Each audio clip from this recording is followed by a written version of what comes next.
Very well. Thank you very much, Matteo, Massimo, and Damiano for your words. Let's now go to the core of JTF that is celebrating this year its 20th edition. We will start with the markets, as we have done in the past few years. This is not strictly connected with the technical and technological aspects, but it is a good way to put the technological world we're in into the right perspective. We will start with Dr. Daniela Corsini, who will talk about precious metals, monetary policies, and geopolitical risks. Daniela Corsini has graduated at the Bocconi University in Milan. She started her career in 2006 at Horizon Capital SA in Luxembourg, managing a localized portfolio on national unit trusts of emerging markets. In 2011, she started working with Intesa Sanpaolo within the research department, where she manages macroeconomic research for raw material markets, specializing in energy, agriculture, industry, and precious metals. Since 2011, she has been part of the CFA Institute, and her presentation today will guide us through the factors that predominantly affect the listing prices of precious metals. She will try to depict the scenario for 2025. Buongiorno a tutti. Good morning to you all. Thank you for a kind invitation to the organizers. Thank you to you all for being here. I have a very ambitious task ahead of me. President Trump is going to make forecasting even more difficult this year. Anyway, I'm going to share with you the forecast that we have drafted at Intesa Sanpaolo. Here you see the macroeconomic forecast for 2025 and 2026. In terms of world growth, we expect economy to be stable with a growth rate by some 3%. With extremely diversified dynamics depending on the local areas. In the US, we expected to see a growth by 2%. To conclude the slowdown that we have witnessed over the last quarters, and the policies that have been anticipated by Trump should promote economic growth and inflation. In Europe, we should see a recovery with good growth rate, lesser than 1%, in line, pretty much in line with 2025. The main driver in Europe are going to be consumptions and investment with the next generation EU. The most important issues concerning the world scenario are all connected to the economic policies of the incoming American administration and the consequent geopolitical risks. We know what was proposed. We're going to see then over the air what is going to be implemented. But at this point in time, we know that the risks are for an increase in terms of growth, an increase in terms of inflation, thanks to all the measures that have been proposed, apart from the deregulation that has been anticipated and the investment in energy. But as far as I see it, the impact is going to be very limited, especially at the beginning, because you know full well there's energy investments are viscous. It takes time before you actually level up, and the deflationary impact of this component is going to be visible over the following years and not this year.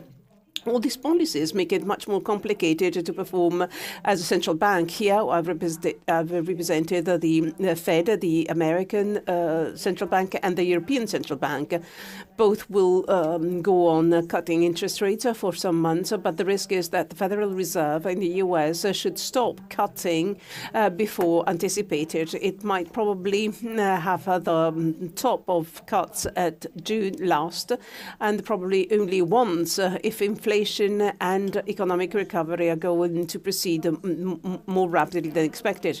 We shan't forget again the role that expectations plays. Since we learned that Trump got elected the expectations on the part of the market have already started picking up, and the markets are already expecting growth, even though such growth hasn't materialized. This is why the Fed is playing a very important role. In Europe, risks are that of a slowdown of growth, so we expected to see growth less than anticipated, with the inflation being connected with the risk of a trade war with the US. Probably the European Central Bank is going to have greater cuts, so 1% probably in 4 different steps, and the implication in terms of interest of exchange rate are such that we expect the dollar to be strong. That is going to be next to parity, and it could be 1.0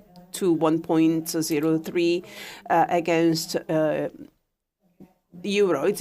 Dollar is going to remain strong. Indeed, over the next 4 years is going to be 1.07, with the risk of a dollar being stronger than expected, because given the economic and political backdrop, the US are probably the region which is going to be stronger and which is going to play the lion's share in terms of economic negotiations.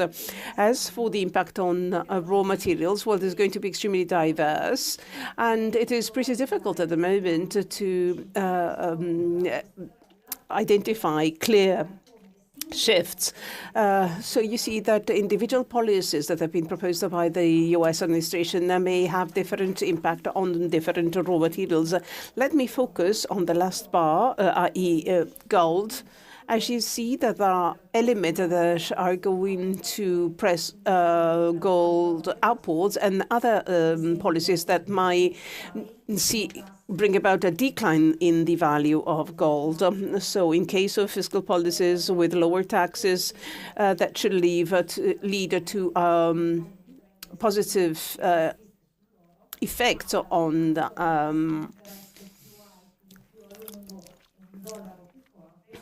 on dollar, and this will be the most important trend, limiting or leading to a decline in the value of dollar. As for China, we're going to see a lower available income in China, which is probably going to reduce question and the price of gold. And uncertainty should lead to an increase in the shelter goods demand. As for foreign policies, we expect that we might see a start of negotiations or perhaps a ceasefire in Ukraine over the next 12 months. This might cause lower geopolitical risk, so lower price for gold. But as a matter of fact, we believe that such pressure is going to be counterbalanced by higher pressure in the Middle East. Indeed, we think that the focus of Trump administration is going to be on the Middle East with all the difficulties that ensue. So altogether for gold, we expect that the stronger impact is going to be connected to the monetary policy, interest rates, and the strong dollar. And this should enable a stabilization in for the price of gold, slightly lower than what gold value is, and only afterwards shall we see a pickup in the value of gold. Now, let's have a look at what is happening with reference to gold. Here you see the comparison between the U.S. trend in orange and gold that has reached record results on Halloween in 2024. So you see that up until 2023, gold and US dollar was strongly correlated in a negative way, but this stopped when geopolitical risks increased in the Middle East. Indeed, you see that when Israel and Iran started their war, that have very negative repercussions on the price of gold. On October 31st, we had the peak level of gold, a peak value of gold, when the uncertainty was at its highest. And then on the bottom, you see interest rates trend. You see that over the past 3 years, we shifted from 0.3 to 5.5 interest rates. It is 4.4 5 now. It might get as low as 4%, but as you see, in terms of monetary policy, restrictive monetary policy, we are living very tough days. Central banks have played a very important role, especially so in emerging countries. In this bar chart, you see gold purchases by central banks. In 2022, as from 2022, we saw record years. The data for 2024 only consider the third quarter, but we expect to be very much in line with 2023. And it is quite striking to see that in the first half of the year, 67% of purchases hadn't been declared. So we don't know exactly which central banks have actually bought gold.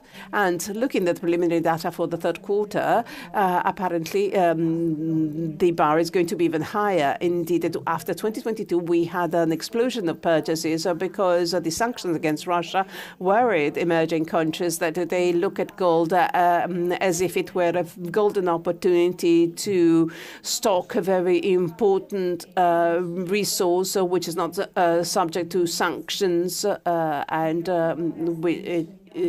can be traded easily.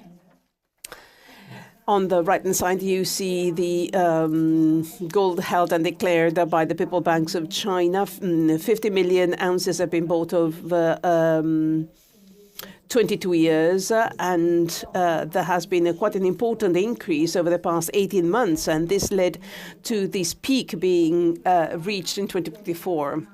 Here, the price of gold is seen without the inflation based on American salaries in blue and for Chinese salaries in orange. You see that after the depreciation of yuan in China, gold is very good investment. It is still advantageous to buy gold, and this will tell us that the purchase of gold and jewelry are going to be very strong in Asia, despite the risk connected to trade wars. We might see a temporary decline, but the long-term trend is still very good. I'd like to skip a few slides to look at the forecasts that I believe are more interesting for you. With reference to gold, I would expect a stabilization in a wide range at between 2,400, 2,700 is the range, with an average of $2,550. After the end of 2025, we expect to see the price of gold pick up until $3,000 per ounce, which might be reached in the following years. But, you know, with Trump administration, you never know what is happening. Now, as for silver, we expect greater volatility and stronger bullish pressure. 28 to 40 is the range of silver. The average price is going to be 31 per ounce, but there are greater risk for the value of the price of silver to grow. As for platinum group metals, we expect the price to picking up. The range are pretty wide. We expect them to be between 800 and 1,050. We are more positive for platinum than palladium, because there's a wider range of application, especially when it comes to use in energy. Thank you very much for your kind attention. I have completed my presentation.